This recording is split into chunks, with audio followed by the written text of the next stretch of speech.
I still remember the echo of that morning, the clink of champagne glasses, my mother's laughter, and my grandfather's quiet voice asking, "Is this really what family looks like now?" An hour later, they left him at the airport. Alone. No ticket. No driver. Just a suitcase and a lifetime of generosity thrown away like luggage nobody wanted. My parents thought they'd finally won. They'd tricked my billionaire grandfather into signing over his mansion, his art, his legacy. I was supposed to celebrate with them, but when my phone buzzed, 29 missed calls from Grandpa, something inside me broke. Because I knew him better than anyone. He never begged. Never called twice.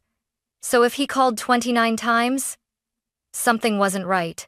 That day, I made a promise to find out what really happened, and I had no idea that the deed they made him sign would destroy everything they thought they owned. The house smelled like money that night, not the new kind, but the old kind that seeps into marble floors and crystal chandeliers. My mother's laughter bounced off the high ceilings as she poured another glass of champagne. "To new beginnings," she said, clinking glasses with my father. "To finally having what's rightfully ours." They stood at the balcony of my grandfather's mansion, their new mansion overlooking the gardens that once belonged to him. The pool lights shimmered against the night sky, reflecting the smug glow on their faces. "Can you believe he finally signed the papers?" Dad said, swirling his drink. Mom's lipstick curved into a perfect, victorious smile. "After all those years of him donating everything to charity? Oh, I believe it." The old man finally understood who really deserves this life. I sat quietly at the dining table, pushing my untouched food around the plate. The chandelier above me threw diamond patterns across the silverware, just like the ones Grandpa used to polish himself when he hosted dinners. But that warmth, that laughter, it was gone, replaced by this hollow imitation of joy. "Claire, sweetheart," Mom called out, her tone sugary and sharp. "Aren't you going to toast your grandfather for his generosity?" I met her eyes. "Did he really give it to you? Or did you just take it?" The air froze. Dad chuckled to smooth it over, but his jaw tightened. "Your grandfather wanted this," he said. "He said it himself, he's tired, wants a simpler life." "Then why didn't he come to the celebration?" I asked. Mom rolled her eyes. "Because he doesn't like parties anymore. You know how old people are. Always tired, always dramatic." But I remembered the look in Grandpa's eyes when he left that morning, the way he lingered near the doorway, his hand resting on the carved banister like he was saying goodbye to something more than a house. He'd built this place brick by brick after the war, turning a small inheritance into a global empire. Every inch of this estate was a story. The library where he'd read to me as a child, the fountain where Grandma's ashes were scattered, the piano room that still carried faint traces of her perfume. And now, my parents were celebrating their victory over him, playing music, laughing, dancing across the marble floors as if erasing him from memory. Dad raised his glass again. "To the future, my love. No more begging for his approval." Mom leaned against him, whispering, "And no more pretending we care about his legacy." I felt my stomach twist. These were my parents, the people who taught me right from wrong, who told me family mattered more than anything. And yet here they were, toasting to betrayal. I excused myself, stepping out onto the balcony for air. The garden lights flickered below, illuminating the old stone bench where Grandpa used to sit with me, feeding the koi in the pond. He always said, "Kindness builds empires longer than greed ever will." That night, as fireworks burst above the city skyline, I realized something awful. They hadn't just stolen a house. They'd stolen his dignity. And deep down, I knew men like Oliver Grant don't lose quietly. When I went to bed, I found an envelope on my nightstand, my name written in his neat, slanted handwriting. Inside, one line read, "Keep your heart clean, Claire. When the storm hits, you'll need it." I didn't understand it then. But, by morning, that storm had already begun to move. The next morning, sunlight poured through the massive windows like a spotlight on guilt. My parents were already dressed, Dad in a navy blazer, Mom in pearls and a satisfied smirk. The breakfast table was set for 3, but only 2 plates were being used. "Where's Grandpa?" I asked. Mom buttered her toast delicately. "Packing. We're driving him to the airport." "Airport?" I frowned. "Why, he needs a break," Dad said, sipping his coffee. "Some time away to rest. He's been stressed lately, poor man."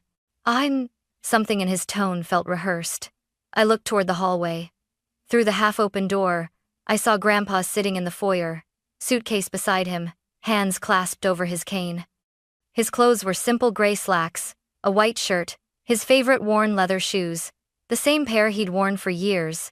He looked up when he saw me. "Morning, Claire. Are you really going somewhere?" I asked quietly. His eyes softened. "Just for a bit, my dear. Your parents insist I need a vacation." "But you hate traveling." He smiled faintly. "Yes. But sometimes, you let people think they're in control. Until they're not." Before I could respond, Dad's voice cut through the hall. "Let's get moving. Don't want you missing your flight, old man." The drive was long and silent. The closer we got to the airport, the heavier the air felt.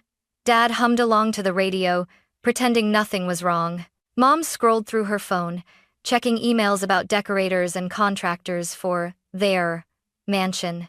I sat in the back seat beside Grandpa, watching the lines of the highway blur past. His gaze was steady, his posture calm, but his fingers tapped lightly against his cane. 1, 2, 3, the same rhythm he used when he was thinking through something serious. "You okay, Grandpa?" I asked softly. He nodded once. "Claire, do you remember what I told you when your grandmother died? About family?" He smiled. "Yes, that blood doesn't make people loyal, choices do." Mom turned slightly in her seat. "What are you two whispering about back there?" "Memories," Grandpa said smoothly. "One's worth keeping." We pulled up to the terminal a few minutes later. Dad popped the trunk, tossed Grandpa's suitcase onto the curb. "Here we are. You're all set." "Do I have a ticket?" Grandpa asked. Mom avoided his eyes. "It's digital. You'll find it when you check in." He stood there, hands resting on the handle of his suitcase. "And where am I going exactly?" Dad shrugged. "You'll figure it out. You always do." It was supposed to sound light, maybe even affectionate, but it wasn't. It was cruel. "Claire," Mom said sharply, "say goodbye to your grandfather." I hesitated. My throat felt dry. "You'll call me when you land?" He smiled gently. "Of course. Don't worry, sweetheart. I always call." They got back in the car before he even entered the terminal. I turned to look through the rear window. Grandpa was standing there, small and dignified against the massive glass facade of the airport, his coat fluttering in the wind. "Don't look back," Mom said, gripping the wheel. "He'll be fine." But I did look back, and what I saw still haunts me. Grandpa slowly sitting on a bench by gate 14, pulling out his phone, staring at it for a long time before dialing. An hour later, when my parents were laughing over lunch in the city, my phone buzzed in my pocket. 29 missed calls from Grandpa. That was the moment I knew. Something terrible had just begun. That night, the house was quieter than it had ever been. No jazz from Grandpa's old gramophone, no low hum of his voice reading the paper by the fireplace. Just the sound of rain tapping against the glass, like the house itself knew something had gone terribly wrong. Mom and Dad sat in the living room, drinking again. The deed folder lay open on the coffee table between them, the thick legal pages spread out like trophies. "To new beginnings?" Dad said, raising his glass. Mom laughed. "To finally being free of his lectures and charity nonsense." I stood in the doorway, watching them celebrate what felt like a funeral. "Did he call you?" I asked. Mom waved me off. "Oh, please. He'll be fine. He's probably already on some flight to Europe." Dad chuckled. "Or maybe he's halfway to the Bahamas. Either way, he's out of our hair." Then Mom's phone lit up on the table. "Grandpa Oliver." 1 ring. 2 rings. It stopped. Then another. And another. By the 10th call, the air in the room had changed. Dad frowned. "That's weird." Mom grabbed the phone, silencing it. "He's probably confused again. Don't answer." But then my phone buzzed in my pocket. When I looked down, I froze.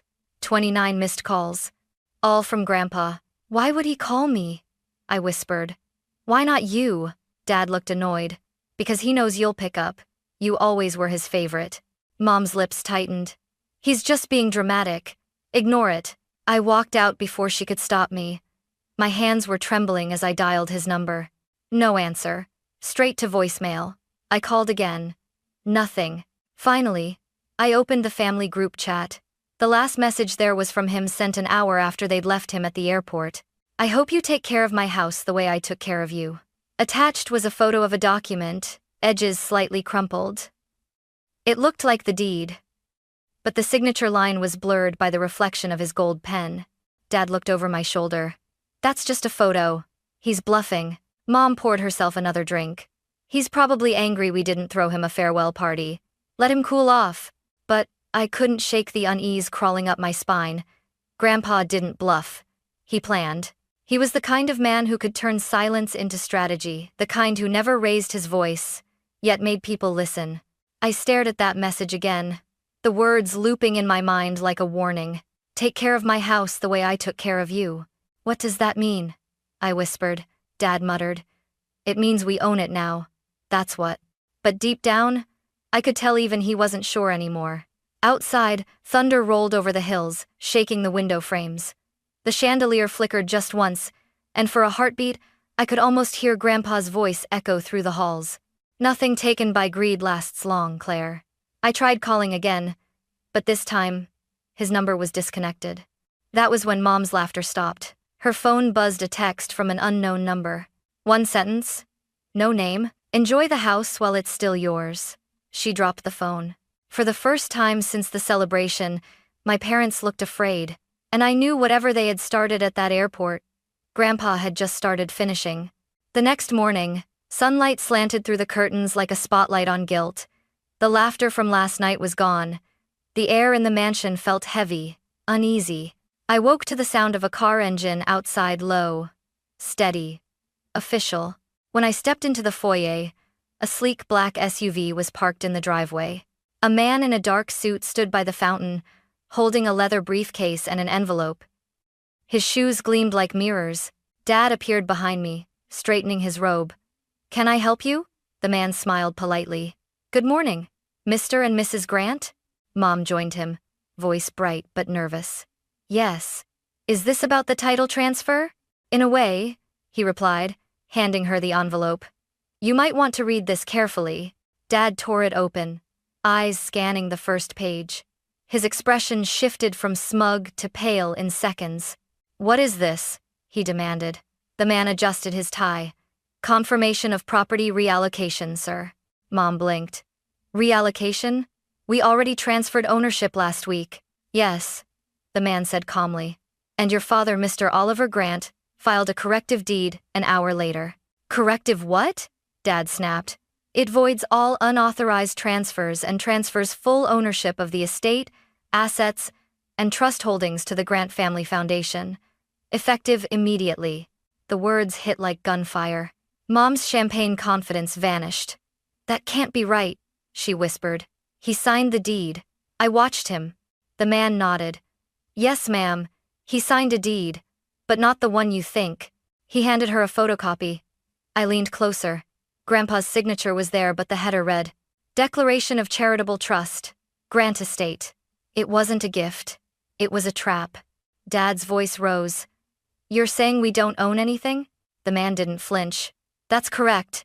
Everything now belongs to the foundation, including the property you're standing in.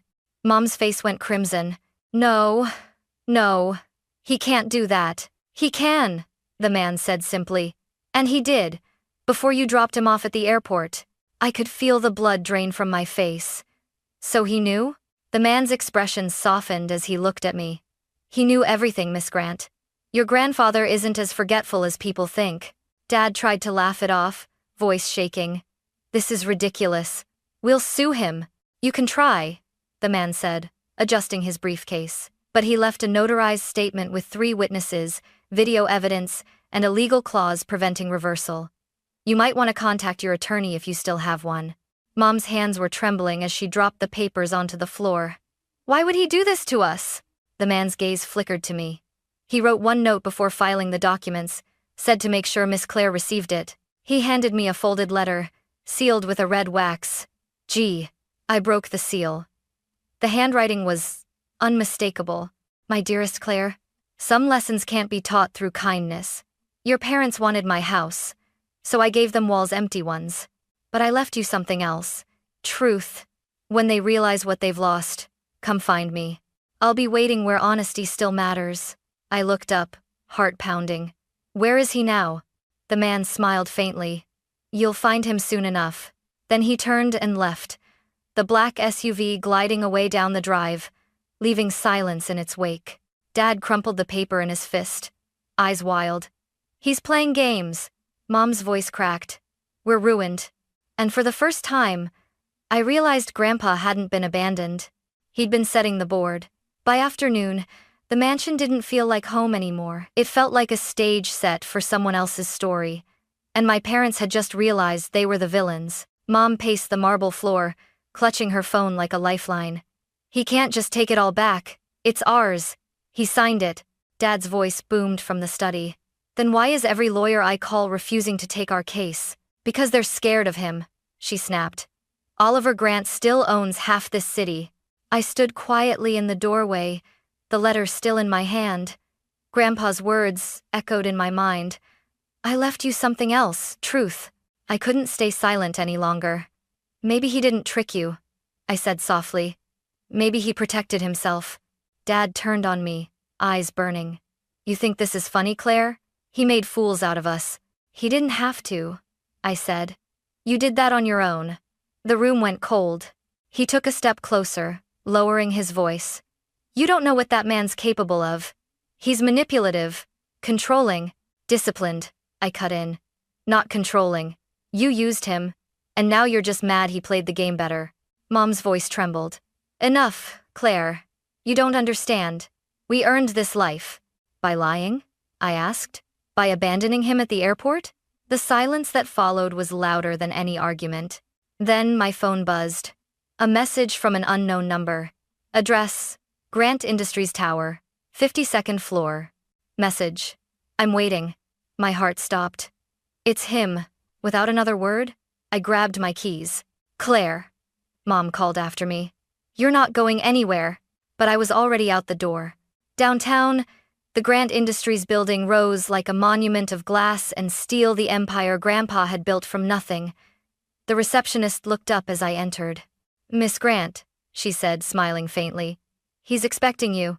I rode the elevator in silence, the floor numbers blinking one by one until the doors slid open to reveal a private office with floor-to-ceiling windows. Grandpa stood by the glass, his reflection framed by the city skyline. He turned slowly, that familiar calm in his eyes. I was wondering when you'd come. I froze. You knew they'd do it, didn't you? He nodded once. Your parents forgot something important. You can't steal from someone who's already given up ownership. I frowned. You mean, the deed? He smiled faintly, walking toward his desk. The deed they made me sign transferred everything to the Grant Foundation. My foundation. I simply let them believe it was theirs. He handed me 2 folders, one labeled, Trust Reallocation, the other, Personal Will. They thought they'd taken my home, he continued. But all they did was expose who they really are. I opened the first folder.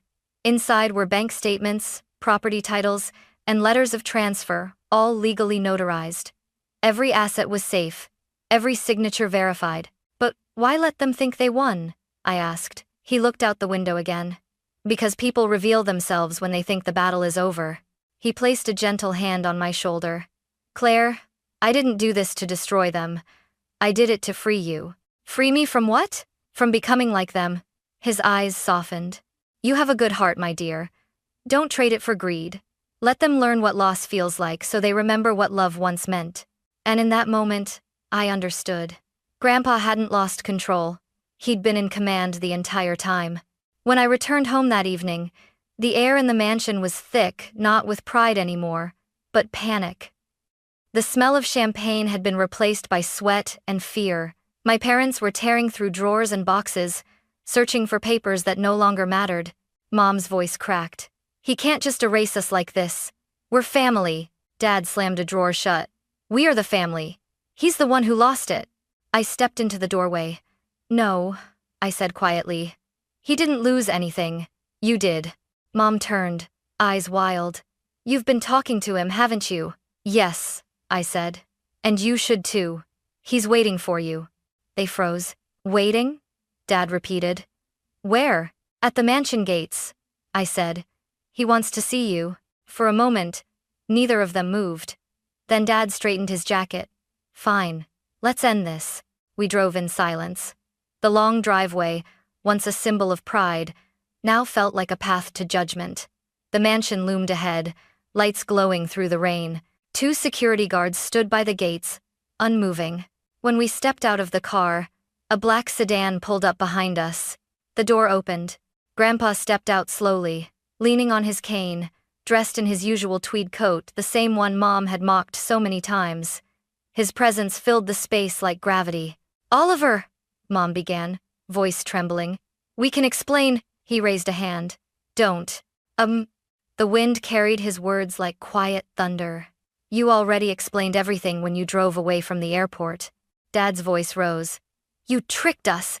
You made us think." "I made you nothing," Grandpa interrupted. "You did that yourself." For a second, nobody moved. Rain pattered softly on the marble steps. Mom's voice broke. "We just wanted security. You always kept us waiting for approval, for inheritance." Grandpa's expression hardened. "And when you finally had enough, you traded love for greed." She started crying. "We thought you'd forgive us." "I did," he said simply. "That's why I didn't call the police." Dad's head snapped up.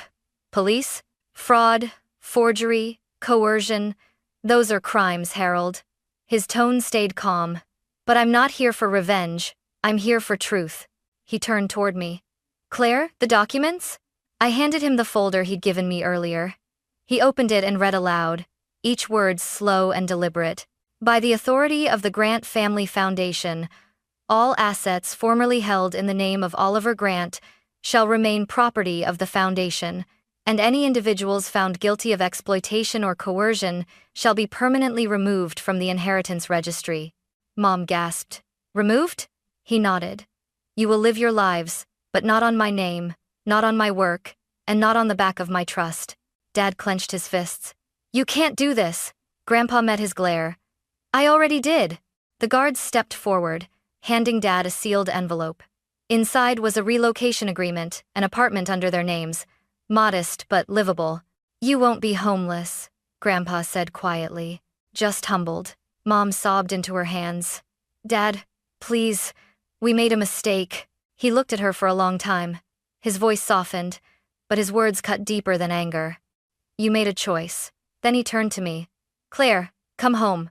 I hesitated. "Here?" He smiled faintly. "Yes. Someone has to fill this house with decency again." As I followed him toward the car, I looked back once. My parents stood in the rain, 2 silhouettes beneath the grand iron gates they no longer owned. They wanted a kingdom, but they forgot who the king really was. The next morning, the headlines broke before breakfast. "Billionaire Oliver Grant reclaims estate after family betrayal." Every major outlet ran the story, accompanied by photos of my parents standing outside the gates in the rain, drenched, humiliated, exposed. Mom locked herself in her room, the curtains drawn tight. Dad spent the day on the phone, trying to do damage control, but every call ended the same. A quiet click, a rejection, a door closing. No lawyer wanted to be part of this scandal. Meanwhile, Grandpa moved quietly, efficiently. He didn't gloat. He didn't seek vengeance. He simply restored what was his. The Grant Foundation resumed control of the estate. The staff returned, and the media waited at the front gates for his statement. That afternoon, Grandpa called me into his study, the same office that had once belonged to my father, now emptied of everything but truth. "Claire," he said, looking up from his papers. "It's time." "For what?" He handed me a press badge and a small speech written in his own handwriting. "To end this properly." My stomach twisted. "You're going to speak to the press?" He nodded. "They deserve clarity, and your parents deserve the truth publicly." The following day, the courtyard was crowded with reporters, camera crews, and curious onlookers. The marble steps shimmered under the afternoon sunday. Grandpa stepped forward in his simple gray suit. No jewelry, no guards, no pretense, just presence. He began slowly, voice steady. "Family should protect legacy, not plunder it. I gave my children everything not because they earned it, but because I believed in them. And in return, they tried to take what wasn't theirs to begin with." Flashbulbs exploded. Reporters murmured. but his tone never wavered. When I was left at that airport, I didn't feel anger. I felt disappointment. Because betrayal doesn't always come from strangers sometimes. It wears your last name. He paused, looking toward the crowd. My parents stood at the back, pale and trembling, flanked by cameras. But today isn't about punishment. It's about protection. The Grant Foundation will continue serving communities, funding schools, hospitals, and shelters, the same causes that built our name. My legacy doesn't belong to bloodlines. It belongs to decency. The crowd erupted in applause. The sound was thunderous, echoing off the estate walls. Then, unexpectedly, Grandpa turned to me. "Claire," he said, beckoning me forward. My legs shook as I joined him at the podium. "This is my granddaughter," he announced. The only person who answered when I called, not because of money, but because she still cared. And for. My throat tightened. Cameras clicked wildly, but I could barely breathe. "She will help me lead the foundation moving forward," he continued. "Because integrity must live through those who choose it." I turned to him, whispering, "You don't have to do this." He smiled gently. "Yes, I do. Every empire needs a heart, Claire. And yours beats where theirs stopped." He handed me a small velvet box, the same one he'd once given my grandmother when he proposed. Inside wasn't jewelry. It was a single brass key.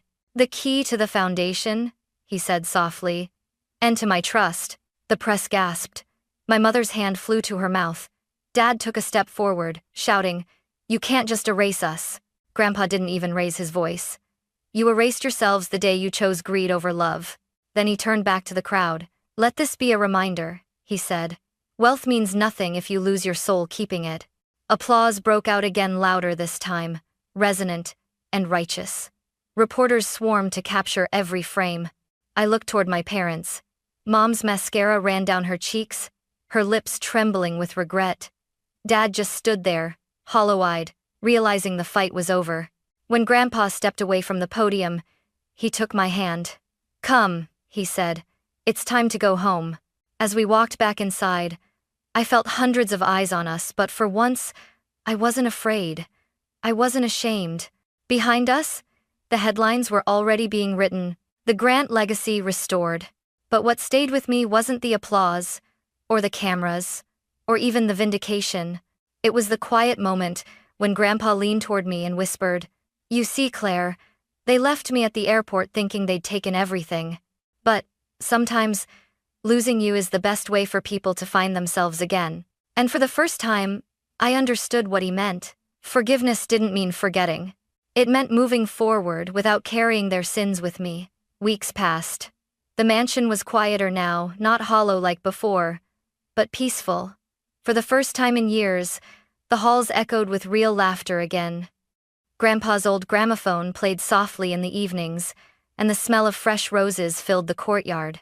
Mom and Dad had moved out of the city, into a small apartment the foundation arranged for them, not as punishment, but as a chance to start over. Grandpa refused to press charges. "They've already been sentenced," he said quietly one morning as we watched the sunrise. "They just don't know it yet." He meant the weight of shame, of knowing that every headline, every whisper, would remind them of what they'd done. But he also meant something deeper. The emptiness that comes when you lose the one thing money can't buy: respect. I visited them once. The apartment was small, cluttered, stripped of luxury. Dad was fixing a broken lamp. Mom sat by the window, folding laundry in silence. When she saw me, her eyes softened, but her voice trembled. "Claire, how is he?" "He's fine," I said. "He doesn't hate you, he just expected more." She nodded slowly, tears glinting in her eyes. "We expected more too, from ourselves." There was nothing else to say. I left them with a quiet goodbye and a small envelope, an invitation to the next foundation gala. I didn't know if they'd come. Back at the mansion, life settled into something new. Grandpa returned to his work with renewed focus, but something had changed. He smiled more. He took longer walks. And sometimes, he'd stop by my office and watch me go through documents, pretending not to read over my shoulder. "You're meticulous," he said one afternoon. I grinned. "I learned from the best." He chuckled softly. "Just don't let precision become pride. That's how it starts." We spent long evenings on the balcony, talking about everything: my future, the foundation, the kind of person I wanted to be. He never lectured. He simply shared pieces of himself, like puzzle fragments that eventually formed the man I was just beginning to understand. One night, as the city lights glittered below, he handed me a folder. "What's this?" I asked. "Your first project," he said. "A housing initiative for veterans. It's time you built something of your own." I opened the folder, scanning the plans, the numbers, the names. "This is huge," he smiled. "So was my first idea. Every empire starts small until it's built on purpose." I looked at him, the man who'd lost everything once, and built it back with integrity. The man my parents had underestimated and I'd nearly lost too. "Grandpa," I said quietly, "were you ever angry?" He sipped his tea, thinking. "For a while, yes. But then I realized anger doesn't build anything. It only burns what's left. So I chose to build again without them if I had to." That night, I finally understood the letter he'd written me. The one that said, "Keep your heart clean, Claire. When the storm hits, you'll need it." He wasn't warning me about betrayal. He was preparing me for forgiveness. Months later, at the Foundation's gala, I spotted two familiar faces at the back of the hall: my parents. Dressed simply, hands intertwined, eyes lowered. Grandpa noticed too. He leaned over and whispered, "Let them in." "Are you sure?" I asked. He nodded. "Every story needs an ending, even theirs." That night, they didn't ask for money or attention. They just said thank you. When the music began and the lights dimmed, Grandpa looked at me and said, "You see, Claire, legacies aren't written in wealth, they're written in the choices people remember." And as I watched my parents standing quietly among the crowd, I realized what he meant. The true inheritance wasn't the mansion, or the title, or even the fortune. It was the chance to live a life that honored his values, not their mistakes. Because in the end, Grandpa hadn't just reclaimed his house, he'd reclaimed his family's soul.